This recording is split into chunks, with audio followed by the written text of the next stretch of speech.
Friends, ಈ ವಿಡಿಯೋದಲ್ಲಿ ನಾವು ಇಂಟಿಜರ್ ಡಿವಿಷನ್ ಅಂತ ಹೇಳಿದ್ರೆ ಏನು ಅಂತ ಸ್ಟಡಿ ಮಾಡ್ತಾ ಹೋಗೋಣ. ಇಂಟಿಜರ್ ಡಿವಿಷನ್ ಹಿಂದಿನ ವಿಡಿಯೋದಲ್ಲಿ ನಾವು ಏರಿಯಾ ಆಫ್ ಎ ಟ್ರಯಾಂಗಲ್ ನ ನಾವು ಕ್ಯಾಲ್ಕುಲೇಟ್ ಮಾಡಿದ್ವಿ.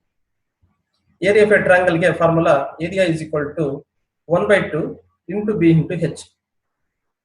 ಈ ಫಾರ್ಮುಲಾ ಯೂಸ್ ಮಾಡಿದಾಗ ನಮಗೆ ಆನ್ಸರ್ 0 ಬರ್ತಾ ಇತ್ತು. ಬಿ ಮತ್ತೆ ಹೆಚ್ ವ್ಯಾಲ್ಯೂನ ಏನೇ ಎಂಟ್ರಿ ಮಾಡಿದ್ರು ಕೂಡ 0 ಬರ್ತಾ ಇತ್ತು. ಅದನ್ನ ಈ ವಿಡಿಯೋದಲ್ಲಿ ಸ್ಟಡಿ ಮಾಡ್ತಾ ಹೋಗೋಣ. ಯಾಕೆ 0 ಬರ್ತಾ ಇತ್ತು? ಸಿ ಪ್ರೋಗ್ರಾಮ್ ಅಲ್ಲಿ ನ್ಯೂಮರಿಕಲ್ ಡೇಟಾ ಟೈಪ್ಸ್ ಅನೇಕ ಇದೆ, ಆದರೆ ಇದುವರೆಗೆ 4ನೇ ವಿಡಿಯೋ ತನಕ ನಾವು ಸ್ಟಡಿ ಮಾಡಿರೋದು ಇಂಟಿಜರ್ ಮತ್ತೆ ಫ್ಲೋಟ್. ಹಾಗಾದ್ರೆ ನ್ಯೂಮರೇಟರ್ ಮತ್ತೆ ಡಿನಾಮಿನೇಟರ್ ಎರಡೂ ಇಂಟಿಜರ್ ಆಗಿದ್ದಾಗ ಬರ್ತಕ್ಕಂಥ ರಿಸಲ್ಟ್ ಏನಾಗಿರುತ್ತೆ ಅಂತಂದ್ರೆ ಇಂಟಿಜರ್ ಆಗಿರುತ್ತೆ. ನೋಡಿ, ನ್ಯೂಮರೇಟರ್ ಮತ್ತೆ ಡಿನಾಮಿನೇಟರ್ ಎರಡೂ ಇಂಟಿಜರ್ ಆಗಿದ್ದಾಗ ಬರ್ತಕ್ಕಂಥ ರಿಸಲ್ಟ್ ಇಂಟಿಜರ್ ಆಗಿದೆ. ಅದನ್ನ ಎಕ್ಸಾಂಪಲ್ ಮುಖಾಂತರ ಎಕ್ಸ್ಪ್ಲೇನ್ ಮಾಡೋದಾದ್ರೆ ನ್ಯೂಮರೇಟರ್ 10, ಡಿನಾಮಿನೇಟರ್ 4 ತಗೊಂಡಿ. ಇಲ್ಲಿ 10.0 ಇಲ್ದಲೇ ಇರೋದ್ರಿಂದ ಇದು ಇಂಟಿಜರ್ ಆಗುತ್ತೆ. ಇಲ್ಲೂ ಕೂಡ ಡಿನಾಮಿನೇಟರ್ ಕೂಡ 4.0 ಅಂದ್ರೆ 0.0 ಇಲ್ದಲೇ ಇರೋದ್ರಿಂದ ಅದು ಕೂಡ ಇಂಟಿಜರ್ ಆಗುತ್ತೆ. ಹಾಗಾದ್ರೆ 10/4 ಅಂತ ಹೇಳಿದಾಗ ನಮ್ಮ ಮ್ಯಾಥಮೆಟಿಕ್ಸ್ ಪ್ರಕಾರ 2.5 ಬರುತ್ತೆ. ಆದ್ರೆ ಸಿ ಪ್ರೋಗ್ರಾಮ್ ಅಲ್ಲಿ ಏನಾಗುತ್ತೆ ಅಂತಂದ್ರೆ ಈ ಡೆಸಿಮಲ್ ಪಾರ್ಟ್ ಇದೆಯಲ್ಲ, ಈ ಡೆಸಿಮಲ್ ಪಾರ್ಟ್ ಟ್ರಂಕೆಟ್ ಆಗುತ್ತೆ. ಅದಕ್ಕೋಸ್ಕರ ಬಂದಂತ ರಿಸಲ್ಟೆಂಟ್ ವ್ಯಾಲ್ಯೂ ಏನಾಗುತ್ತೆ ಅಂತಂದ್ರೆ 2 ಆಗಿರುತ್ತೆ. ಅಂದ್ರೆ ಇಂಟಿಜರ್ ಮಾತ್ರ ಆಗಿರುತ್ತೆ, ಇಂಟಿಜರ್. ಹಾಗಾದ್ರೆ ಈಗ ಕನ್ಕ್ಲೂಷನ್ ಬರೋದಾದ್ರೆ in division if both the operands ಅಂತಂದ್ರೆ ಈ 10 ಮತ್ತೆ 4 ಗೆ ಆಪರೆಂಟ್ಸ್ ಅಂತ ಕರಿತೀವಿ. Operands are of type integer, then result is also of type integer. This is called as integer division or truncated division. ಹಾಗಾದ್ರೆ ನ್ಯೂಮರೇಟರ್ ಮತ್ತೆ ಡಿನಾಮಿನೇಟರ್ ಎರಡೂ ಇಂಟಿಜರ್ ಆಗಿದ್ದಾಗ ಅದನ್ನ ನಾವು ಟ್ರಂಕೇಟೆಡ್ ಡಿವಿಷನ್ ಅಂತ ಕರಿತೀವಿ. ಯಾಕೆಂತಂದ್ರೆ ಈ ಡೆಸಿಮಲ್ ಪಾರ್ಟ್ ಟ್ರಂಕೇಟ್ ಆಗುತ್ತೆ, ಅದಕ್ಕೋಸ್ಕರ ಟ್ರಂಕೇಟೆಡ್ ಡಿವಿಷನ್ ಅಂತ ಕರಿತೀವಿ. ಇಲ್ಲ ಹೇಳಿದ್ರೆ ಇಂಟಿಜರ್ ಡಿವಿಷನ್ ಅಂತ ಕರಿತೇವೆ. ಇದು ಫಸ್ಟ್ ಕನ್ಕ್ಲೂಷನ್. ಈಗ ನೆಕ್ಸ್ಟ್ ಮುಂದುವರೆದಂತೆ ಇಲ್ಲಿ ಟೇಬಲ್ ಅಲ್ಲಿ 3/4 ತಗೊಂಡಿದ್ದೆ, ಅದ್ರ ಬದಲಾಗಿ ಇಲ್ಲಿ 1/2 ತಗೊಂಡಿದ್ದೆ. ಇಲ್ಲೂ ಕೂಡ ನ್ಯೂಮರೇಟರ್ 0.0 ಬಂದಿಲ್ಲ, ಅಂದ್ರೆ 1.0 ಬಂದಿಲ್ಲ. ಡಿನಾಮಿನೇಟರ್ ಕೂಡ 2.0 ಬಂದಿಲ್ಲ. ಹಾಗಾದ್ರೆ ಇಲ್ಲೂ ಕೂಡ ಇಂಟಿಜರ್ ಇದೆ, ಡಿನಾಮಿನೇಟರ್ ಕೂಡ ಇಂಟಿಜರ್ ಇದೆ. ಅಂದ್ರೆ 1/2 ಪ್ರಕಾರ ಮ್ಯಾಥಮೆಟಿಕ್ಸ್ ಅಲ್ಲಿ ಏನ್ ಬರ್ಬೇಕಾಗಿತ್ತು ಅಂತಂದ್ರೆ 0.5 ಬರ್ಬೇಕು. ಆದ್ರೆ ನ್ಯೂಮರೇಟರ್ ಡಿನಾಮಿನೇಟರ್ ಎರಡೂ ಕೂಡ ಇಂಟಿಜರ್ ಆಗಿರೋದ್ರಿಂದ ಆ ಡೆಸಿಮಲ್ ಪಾರ್ಟ್ ಹೊರಟೋಗುತ್ತೆ. ಡೆಸಿಮಲ್ ಪಾರ್ಟ್ ಹೊರಟೋಗೋದ್ರಿಂದ ಬಂದಂತ ರಿಸಲ್ಟೆಂಟ್ ವ್ಯಾಲ್ಯೂ ಏನಾಗಿರುತ್ತೆ ಅಂತಂದ್ರೆ 0 ಆಗುತ್ತೆ. ಅದೇ ಕನ್ಕ್ಲೂಷನ್ ಬರೋದಾದ್ರೆ in integer division, if numerator is less than the denominator, then result is 0. ಹಾಗಾದ್ರೆ ಈ ಎಕ್ಸಾಂಪಲ್ ಅಲ್ಲಿ this is the numerator is less than the denominator, so that resultant value is 0. Next ಇನ್ನೊಂದು example ತಗೊಳ್ಳೋಣ. 1947 divided by 10. ಇದು numerator ಅಲ್ಲಿ ಈ 1 ಇದೆಯಲ್ಲ, ಈ ನಂಬರ್ ಅಲ್ಲಿ 1947 ಅಲ್ಲಿ ಇರ್ತಕ್ಕಂಥ 1947 ಇಸ್ ಎ ನಂಬರ್. ಅದರೊಳಗಡೆ ಫಸ್ಟ್ ಡಿಜಿಟ್ ಇದೆಯಲ್ಲ, ಫಸ್ಟ್ ಡಿಜಿಟ್ ನ ಮ್ಯಾಥಮೆಟಿಕ್ಸ್ ಅಲ್ಲಿ ಏನಂತ ಕರಿತೀವಿ ಅಂತಂದ್ರೆ MSD ಅಂತ ಕರಿತೀವಿ, ಮೋಸ್ಟ್ ಸಿಗ್ನಿಫಿಕೆಂಟ್ ಡಿಜಿಟ್. ಅದೇ ಯೂನಿಟ್ ಪ್ಲೇಸ್ ಅಲ್ಲಿ ಇದೆಯಲ್ಲ ಲಾಸ್ಟ್ ಡಿಜಿಟ್, ಅದನ್ನ ನಾವೇನಂತ ಕರಿತೀವಿ ಅಂದ್ರೆ LSD ಅಂತ ಕರಿತೀವಿ, ಲೀಸ್ಟ್ ಸಿಗ್ನಿಫಿಕೆಂಟ್ ಡಿಜಿಟ್. ಹಾಗಾದ್ರೆ ಯಾವ್ದಾದ್ರು ಒಂದು ನಂಬರ್ನ 10 ಇಂದ ಡಿವೈಡ್ ಮಾಡಿದಾಗ ನಮ್ಮ ಮ್ಯಾಥಮೆಟಿಕ್ಸ್ ಪ್ರಕಾರ ಏನ್ ಬರ್ಬೇಕಾಗಿತ್ತು? ಇದನ್ನ ಎಕ್ಸಾಂಪಲ್ ತಗೊಳ್ಳೋದಾದ್ರೆ 194.7 ಬರ್ಬೇಕಾಗಿತ್ತು. ಆದ್ರೆ ಇದು ಇಂಟಿಜರ್ ಡಿವಿಷನ್ ಆಗಿರೋದ್ರಿಂದ ಈ ಪಾಯಿಂಟ್ ಆದ್ಮೇಲೆ ಇರ್ತಕ್ಕಂತಹ ಪಾರ್ಟ್ ಟ್ರಂಕೆಟ್ ಆಗುತ್ತೆ. ಅಂದ್ರೆ ಏನ್ ಟ್ರಂಕೆಟ್ ಆಯ್ತು? ಈ ನ್ಯೂಮರೇಟರ್ ಇರ್ತಕ್ಕಂಥ LSD ಇದೆಯಲ್ಲ, LSD ಟ್ರಂಕೆಟ್ ಆಯ್ತು. ಹಾಗೆ ಉಳಿದಿದ್ದು 194 ಮಾತ್ರ ಉಳಿದಿದೆ. ಹಾಗಾದ್ರೆ ಕನ್ಕ್ಲೂಷನ್ ಬರೋದಾದ್ರೆ in integer division if a number is divided by 10, then LSD of numerator is truncated. ಅಂದ್ರೆ ಯಾವುದೇ ಒಂದು ನಂಬರ್ನ 10 ಇಂದ ನೀವೇನಾದ್ರೂ ಡಿವೈಡ್ ಮಾಡೋಂಥ ಪಕ್ಷದಲ್ಲಿ LSD ಏನಾಗುತ್ತೆ? ಹೊರಟೋಗುತ್ತೆ. ಅಂದ್ರೆ 1 ಡಿಜಿಟ್ ಕಟ್ ಆಗುತ್ತೆ ರೈಟ್ ಸೈಡ್ ಇಂದ. ಹಾಗೆ ಮುಂದುವರೆದಂತೆ ಯಾವುದೇ ಒಂದು ನಂಬರ್ನ ನೀವು 100 ಇಂದ ಡಿವೈಡ್ ಮಾಡೋದಂತ ಪಕ್ಷದಲ್ಲಿ 2 ಡಿಜಿಟ್ಸ್ ಕಟ್ ಆಗ್ತಾ ಹೋಗುತ್ತೆ. ಇದು ತುಂಬಾ ಇಂಪಾರ್ಟೆಂಟ್ ಆಗಿರುತ್ತೆ. ಇದು ಮುಂದೆ ಮಾಡ್ತಕ್ಕಂಥ ಅನೇಕ ಪ್ರೋಗ್ರಾಮ್ಗೆ ಈ ಕಾನ್ಸೆಪ್ಟ್ ನಾವು ಯೂಸ್ ಮಾಡ್ತಾ ಹೋಗ್ತೀವಿ. ಅದಕ್ಕೋಸ್ಕರ ನಾನು ಇದನ್ನ ಇಲ್ಲಿ ಎಕ್ಸ್ಪ್ಲೈನ್ ಮಾಡಿದ್ದೀನಿ. ಈಗ last one, 4th one, in division if numerator or denominator any one of them is float, then the result is also float. ನೋಡಿ ಈಗ ಈ ಟೇಬಲ್ ಅಲ್ಲಿ 3 ಎಕ್ಸಾಂಪಲ್ಸ್ ತಗೊಂಡು ಇಲ್ಲಿ ನ್ಯೂಮರೇಟರ್ ಫ್ಲೋಟ್ ಆಗಿ ಕನ್ವರ್ಟ್ ಮಾಡಿದ್ವಿ ಅಂದ್ರೆ 0.0 ಕೊಟ್ಟಿದೆ. ಇಲ್ಲಿ ಡಿನಾಮಿನೇಟರ್ ಅಲ್ಲಿ ಫ್ಲೋಟ್ ಆಗಿ ಕನ್ವರ್ಟ್ ಮಾಡಿದ್ವಿ ನೋಡಿ, ಇಲ್ಲೂ ಕೂಡ 4.0 ತಗೊಂಡಿದ್ವಿ. ಲಾಸ್ಟ್ ಒನ್ ಅಲ್ಲಿ ನ್ಯೂಮರೇಟರ್ ಮತ್ತೆ ಡಿನಾಮಿನೇಟರ್ ಎರಡನ್ನೂ ಕೂಡ ಫ್ಲೋಟ್ ಆಗಿ ಕನ್ವರ್ಟ್ ಮಾಡಿದೆ. ಇಂಥ ಸಂದರ್ಭದಲ್ಲಿ ನಮ್ಮ ಮ್ಯಾಥಮೆಟಿಕ್ಸ್ ಪ್ರಕಾರ ಎಷ್ಟು ಬರಬೇಕಾಗಿತ್ತು? 2.5 ಬರಬೇಕಾಗಿತ್ತು.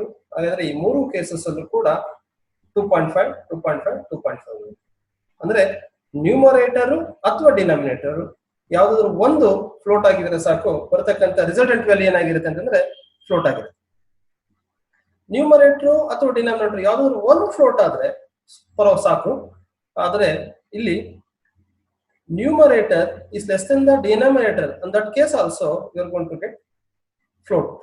ಹಾಗಾದ್ರೆ ಇಲ್ಲೂ ಕೂಡ as per our mathematics ಏನ್ ಬರಬೇಕಾಗಿತ್ತು ಆ ರೀತಿ ಬಂದಿದೆ. ಈಗ ಇದರ ಹಿಂದಿನ ಪ್ರೋಗ್ರಾಮ್ ಅಲ್ಲಿ ಏನ್ ಮಾಡಿದ್ದು ಅಂದ್ರೆ ಹಿಂದಿನ ವಿಡಿಯೋದಲ್ಲಿ ಏನ್ ಮಾಡಿದ್ವಲ್ಲ program, area of a triangle ನ ಕ್ಯಾಲ್ಕುಲೇಟ್ ಮಾಡಿದ್ವಲ್ಲ. Area of a triangle calculate ಮಾಡಿದಾಗ ಫಾರ್ಮುಲಾ ಈ ರೀತಿ ಯೂಸ್ ಮಾಡಿ, area is equal to half into base into height. ಈ ಫಾರ್ಮುಲಾ ಯೂಸ್ ಮಾಡಿದಾಗ ಬಿ ಮತ್ತೆ ಹೆಚ್ ವ್ಯಾಲ್ಯೂಗೆ ಏನೇ ವ್ಯಾಲ್ಯೂಸ್ ಎಂಟ್ರಿ ಮಾಡಿದ್ರು ಕೂಡ 0 ಯಾಕೆ ಬರ್ತಾಯಿತ್ತು ಅಂತ ಈಗ ನಾವು ಕಾರಣ ಹುಡುಕ್ತಾ ಹೋಗೋಣ. ಇದು ಮ್ಯಾಥಮೆಟಿಕ್ಸ್ ಪ್ರಕಾರ area is equal to 1/2 into B into H ಅಂತ ಬರೀತಾ ಹೋಗ್ತದೆ. ಅದೇ ಸಿ ಈಕ್ವಲೆಂಟ್ ಎಕ್ಸ್ಪ್ರೆಷನ್ಸ್ ಅಲ್ಲಿ ಸ್ವಲ್ಪ ಚೇಂಜ್ ಆಗುತ್ತೆ. Area is equal to 1/2 into B into H ಅಂದ್ರೆ ನಮ್ಮ ಸಿ ಪ್ರೋಗ್ರಾಮ್ ಒಳಗಡೆ ಯಾವುದೇ expression single line of statement ಅಲ್ಲಿ ಇರಬೇಕಾಗಿತ್ತು. ಹಾಗಾದ್ರೆ ಇದು ಯಾವ ರೀತಿ ಎಕ್ಸಿಕ್ಯೂಟ್ ಆಗ್ತಾ ಹೋಗುತ್ತೆ ನೋಡಿ. ಡಿವಿಷನ್ ಮಲ್ಟಿಪ್ಲಿಕೇಶನ್ ಇದೆ ಈ ಎಕ್ಸ್ಪ್ರೆಷನ್ ಅಲ್ಲಿ. ಡಿವಿಷನ್ ಮತ್ತೆ ಮಲ್ಟಿಪ್ಲಿಕೇಶನ್ ಗೆ ಸೇಮ್ ಪ್ರಿಯಾರಿಟಿ ಇದೆ, ಅಂದ್ರೆ ಬಾಟಮ್ ರೂಲ್ ಪ್ರಕಾರ ಸೇಮ್ ಪ್ರಿಯಾರಿಟಿ ಇದೆ. ಹಾಗಾದ್ರೆ ಇಲ್ಲಿ ಸೇಮ್ ಪ್ರಿಯಾರಿಟಿ ಇದ್ದಾಗ ಮ್ಯಾಥಮೆಟಿಕ್ಸ್ ರೂಲ್ಸ್ ಪ್ರಕಾರ ಅಂದ್ರೆ ಬಾಟಮ್ ರೂಲ್ ಪ್ರಕಾರ arithmetical operators left to right execute ಆಗ್ತಾ ಹೋಗುತ್ತೆ. ಹಾಗಾದ್ರೆ ಲೆಫ್ಟ್ ಟು ರೈಟ್ ಎಕ್ಸಿಕ್ಯೂಟ್ ಆಗ್ತಾ ಇರೋದ್ರಿಂದ ಫಸ್ಟ್ 1/2 ಎಕ್ಸಿಕ್ಯೂಟ್ ಆಗ್ತದೆ. ಫಸ್ಟ್ 1/2 ಎಕ್ಸಿಕ್ಯೂಟ್ ಆದ ತಕ್ಷಣನೇ ನೋಡಿ ಏರಿಯಾ ಇಸ್ ಈಕ್ವಲ್ ಟು 1/2. ನಾನು ಆಲ್ರೆಡಿ ನಿಮಗೆ ಎಕ್ಸ್ಪ್ಲೇನ್ ಮಾಡಿರೋ ಪ್ರಕಾರ 1/2 ಅಂತಂದ್ರೆ ಏನ್ ಬರುತ್ತೆ? 0 ಬರುತ್ತೆ. ಹಾಗಾದ್ರೆ ಇದು 0 ಆಯ್ತು. 0 ಜೊತೆಗೆ ಇನ್ ಏನೇ ಮಲ್ಟಿಪ್ಲೈ ಮಾಡಿದ್ರು ಕೂಡ ಬಂದಂತ ರಿಸಲ್ಟ್ ಏನಾಗುತ್ತೆ? 0 ಬರುತ್ತೆ. ಹಾಗಾದ್ರೆ ಅದೇ ಉದ್ದೇಶಕ್ಕೋಸ್ಕರನೇ ಇದ್ರ ಹಿಂದಿನ ವಿಡಿಯೋದಲ್ಲಿ ನಾವು ನೋಡಿದಾಗ ಏರಿಯಾ 0 ಯಾಕೆ ಬರ್ತಿತ್ತು ಅಂತ ಹೇಳಿದ್ರೆ ಇದೇ ಕಾರಣ, ಇಂಟಿಜರ್ ಡಿವಿಷನ್ ಆಗಿತ್ತು. ಜೊತೆಗೆ numerator is less than the denominator ಆಗಿದ್ದಾಗ ಅದು 0 ಬರುತ್ತೆ, ಅದಕ್ಕೋಸ್ಕರ 0 ಬರ್ತಾ ಇತ್ತು. ಅದೇ ಪ್ರೋಗ್ರಾಮ್ ನ ಇನ್ನೊಂದ್ಸರಿ ರನ್ ಮಾಡ್ಬಿಟ್ಟು ಬರೋಣ. ಈಗ ಕಂಪೈಲ್ ಮಾಡೋಣ. ಕಂಪೈಲ್ ಮಾಡ್ಲಿಕ್ಕೆ ನಾನು ಶಾರ್ಟ್ಕಟ್ ಕೀಸ್ ಯೂಸ್ ಮಾಡ್ಬಿಡ್ತೀನಿ. ಹಾಗಾದ್ರೆ ಮುಖಾಂತರ ನಾನು ಕಂಪೈಲ್ ಮಾಡಿದ್ದೀನಿ. ಈಗ ಈ ಪ್ರೋಗ್ರಾಮ್ ಅಲ್ಲಿ ನೋಡಿ ಅಬ್ಸರ್ವ್ ಮಾಡಿ, ಯಾವುದೇ ವಾರ್ನಿಂಗ್ಸ್ ಬಂದಿಲ್ಲ, ಹಾಗೆ ಯಾವುದೇ ಎರರ್ಸ್ ಕೂಡ ಬಂದಿಲ್ಲ. ಅಂದ್ರೆ ಈ ಪ್ರೋಗ್ರಾಮ್ ಸಕ್ಸಸ್ಫುಲ್ ಆಗಿ ಕಂಪೈಲ್ ಆಗಿದೆ. ಸಕ್ಸಸ್ಫುಲ್ ಆಗಿ ಕಂಪೈಲ್ ಆಗಿರೋದ್ರಿಂದ ಈ ಪ್ರೋಗ್ರಾಮ್ ನಾನು ರನ್ ಮಾಡ್ಲಿಕ್ಕೆ ಸಾಧ್ಯ ಆಗುತ್ತೆ. ಹಾಗಾದ್ರೆ ಮತ್ತೆ ಶಾರ್ಟ್ಕಟ್ ಕೀಸ್ ಯೂಸ್ ಮಾಡ್ಕೊಳ್ಳೋದ್ರ ಮುಖಾಂತರ ಕೀಬೋರ್ಡ್ ಅಲ್ಲಿ ನಾನು ರನ್ ಮಾಡ್ತಾ ಇದ್ದೀನಿ. ರನ್ ಮಾಡಿದಾಗ ಈಗ ಬ್ಲಾಕ್ ಸ್ಕ್ರೀನ್ ಬಂದಿದೆ. ಬ್ಲಾಕ್ ಸ್ಕ್ರೀನ್ ಅಲ್ಲಿ ಮಾನಿಟರ್ ಮೇಲೆ ಏನಂತ ಡಿಸ್ಪ್ಲೇ ಆಗ್ತಿದೆ ಅಂದ್ರೆ enter base and height of try ಅಂತಿದೆ, ಟ್ರಯಾಂಗಲ್. ಕರ್ಸರ್ ನೆಕ್ಸ್ಟ್ ಲೈನ್ ಬಂದಿಲ್ಲ. ಕೋಲನ್ ಆದ್ಮೇಲೆ ಕರ್ಸರ್ ಅದೇ ಲೈನ್ ಅಲ್ಲಿ ಬ್ಲಿಂಕ್ ಆಗ್ತಾ ಇದೆ. ಕಾರಣ ಇಷ್ಟೇ, ಪ್ರಿಂಟ್ ಔಟ್ ಸ್ಟೇಟ್ಮೆಂಟ್ ಅಲ್ಲಿ ಕೋಲನ್ ಆದ್ಮೇಲೆ ನಾವು ಒಂದು ಸ್ಪೇಸ್ ಕೊಟ್ಟಿದ್ದೀವಿ ಅಷ್ಟೇ, ಬ್ಯಾಕ್ ಸ್ಲಾಶ್ ಅನ್ನು ಕೊಟ್ಟಿಲ್ಲ. ಬ್ಯಾಕ್ ಸ್ಲಾಶ್ ಅನ್ನು ಕೊಟ್ಟಿದ್ದಂತ ಪಕ್ಷದಲ್ಲಿ ಕರ್ಸರ್ ನೆಕ್ಸ್ಟ್ ಲೈನ್ ತನಕನೇ ಬರ್ತಾ ಇತ್ತು. ಏನೇ ಕರ್ಸರ್ ಅದೇ ಲೈನ್ ಅಲ್ಲಿ ಬ್ಲಿಂಕ್ ಆಗ್ತಾ ಇದೆ. ನಾನು ಡೇಟಾಸ್ ಎಂಟ್ರಿ ಮಾಡ್ತಾ ಇದ್ದೀನಿ. ನಾನು 10 ಮತ್ತೆ 20 ಎಂಟ್ರಿ ಮಾಡ್ತೀನಿ. 10 ಮತ್ತೆ 20 ಎಂಟ್ರಿ ಮಾಡಿದಾಗ ರಿಸಲ್ಟ್ ಏನ್ ಬರಬೇಕು? Result area of a triangle 100 ಬರಬೇಕಾಗಿತ್ತು. ಇಲ್ಲಿ ನೋಡಿದ್ರೆ 0 0 ಬರೋ ಸಾಧ್ಯತೆ ಇದೆ. ನೋಡಿ ಈಗ ಇಂಡಿಕೇಟರ್ಸ್ ಮಾಡ್ತಾ ಇದ್ದೀನಿ. 0,00 ಬಂದಿದೆ. ಹಾಗಾದ್ರೆ ಏನೋ ಸಿವಿಯರ್ ಮಿಸ್ಟೇಕ್ ಆಗಿರ್ಬೇಕು. ಹಾಗಾದ್ರೆ ಕಂಪೈಲ್ ಮಾಡಿದಾಗ ಯಾವುದೇ ಎರರ್ಸ್ ಬರಲಿಲ್ಲ. ಹಾಗಾದ್ರೆ ರನ್ ಟೈಮ್ ಎರರ್ ಬಂದ್ಬಿಟ್ಟಿದೆ ಈ ಪ್ರೋಗ್ರಾಮ್ ಅಲ್ಲಿ. ಫಾರ್ಮುಲಾದಲ್ಲಿ ಏನಾದ್ರು ತಪ್ಪು ಕೊಟ್ಟಿದೀವಿ ನಾವು ನೋಡಿದ್ರೆ area of a triangle half into base into height correct ಆಗಿದೆ. ಹಾಗಾದ್ರೆ ಸಮಸ್ಯೆ ಏನಾಗ್ತಾ ಇದೆ ಅಂತಂದ್ರೆ ಈ 1 ಮತ್ತೆ 2, ಆದ್ರೆ 1 ಇರೋದು ಅದು ಇಂಟಿಜರ್ ಆಯ್ತು, ಈ 2 ಕೂಡ ಇಂಟಿಜರ್ ಆಯ್ತು ಅಂತಂದ್ರೆ 1.0 ಕೊಟ್ಟಿದ್ರೆ ಅದು ರಿಯಲ್ ನಂಬರ್ ಆಗ್ತಿತ್ತು, ಅಂದ್ರೆ ಫ್ಲೋಟ್ ಆಗ್ತಿತ್ತು. ಅಥವಾ 2.0 ಕೊಟ್ಟಿದ್ರೆ ಕೂಡ ಅದು ಕೂಡ ಫ್ಲೋಟ್ ಆಗ್ತಿತ್ತು. ಆದ್ರೆ ಇಲ್ಲಿ 1/2 ಕೊಟ್ಟಿರೋದ್ರಿಂದ ಏನಾದ್ರು ಸಮಸ್ಯೆ ಇರ್ಬೋದು. ಆದ್ರೆ ಅದನ್ನ ಚೆಕ್ ಮಾಡಿ ನೋಡ್ಬೋಣ. 1/2 ಅಂತ ಹೇಳಿದ್ರೆ ಮ್ಯಾಥಮೆಟಿಕ್ಸ್ ಪ್ರಕಾರ ಏನಾಗುತ್ತೆ? 1/2 ಅಂತಂದ್ರೆ 0.5 ಬರುತ್ತೆ. ಅಲ್ಲಿ 0.5 ಅಂತ ರಿಪ್ಲೇಸ್ ಮಾಡಿ. ಇದು ರಿಪ್ಲೇಸ್ ಮಾಡಿದ ನಂತರ ಈ ಪ್ರೋಗ್ರಾಮ್ ನ ಮತ್ತೊಮ್ಮೆ ಕಂಪೈಲ್ ಮಾಡಿ ನೋಡೋಣ. ಅದಕ್ಕೋಸ್ಕರ ಕೀಬೋರ್ಡ್ ಅಲ್ಲಿ ಶಾರ್ಟ್ ಕಟ್ ಕೀ ಯೂಸ್ ಮಾಡ್ಕೊಳ್ಳೋದ್ರ ಮುಖಾಂತರ ನಾನು ಕಂಪೈಲ್ ಮಾಡಿ. ಈಗ ಈ ಪ್ರೋಗ್ರಾಮ್ನ ಕಂಪೈಲ್ ಮಾಡಿದ ನಂತರ ನೀವು ನೋಡ್ತಾ ಇದ್ದೀರಿ ಈ ಪ್ರೋಗ್ರಾಮು ಸಕ್ಸಸ್ಫುಲ್ ಆಗಿ ಕಂಪೈಲ್ ಆಗಿದೆ.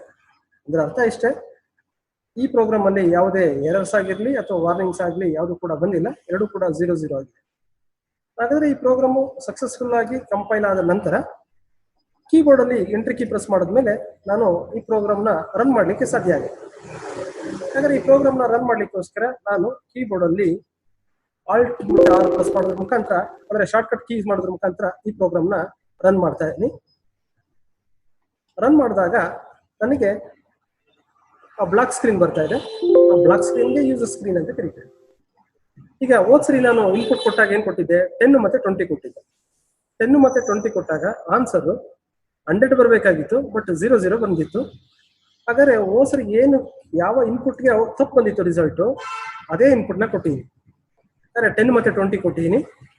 ಈಗ ಎಂಟ್ರಿ ಕೀ ಪ್ರೆಸ್ ಮಾಡಿ ನೋಡೋಣ. ಎಂಟ್ರಿ ಕೀ ಪ್ರೆಸ್ ಮಾಡಿದ್ಮೇಲೆ ನಾನು ಏನು ಎಕ್ಸ್ಪೆಕ್ಟ್ ಮಾಡಿದ್ದೆ, 100 ಬರ್ಬೇಕಂತ ಅನ್ಕೊಂಡಿದ್ದೆ. ಕರೆಕ್ಟ್ ಆಗಿ ಬಂದಿದೆ, 100.000 ಕರೆಕ್ಟ್ ಆಗಿ ಬಂದಿದೆ. ಹಾಗಾದ್ರೆ ಮೊದಲು 0.00 ಯಾಕೆ ಬರ್ತಿತ್ತು ಅಂತ ಹೇಳಿದ್ರೆ, ಇಲ್ಲಿ 0.5 ಈಗೇನು ಯೂಸ್ ಮಾಡಿದ್ವಿ ಅದಕ್ಕಿಂತ ಮೊದಲು ನಾವು 1/2 ಯೂಸ್ ಮಾಡಿದ್ವಿ. ಹಾಗಾದ್ರೆ 1/2 ಯೂಸ್ ಮಾಡಿದ್ರಿಂದ ತಪ್ಪು ಬರ್ತಾ ಇತ್ತು. ಈಗ ಮುಂದಿನ ವಿಡಿಯೋದಲ್ಲಿ 5 ಮಾಡ್ಯುಲೇಟೆಡ್ ಬೈ 6 ಅಂತಂದ್ರೆ ಏನ್ ಬರುತ್ತೆ ಅಂತ ನೆಕ್ಸ್ಟ್ ವಿಡಿಯೋದಲ್ಲಿ ನೋಡ್ತಾ ಹೋಗೋಣ. Thanks for watching. Thank you.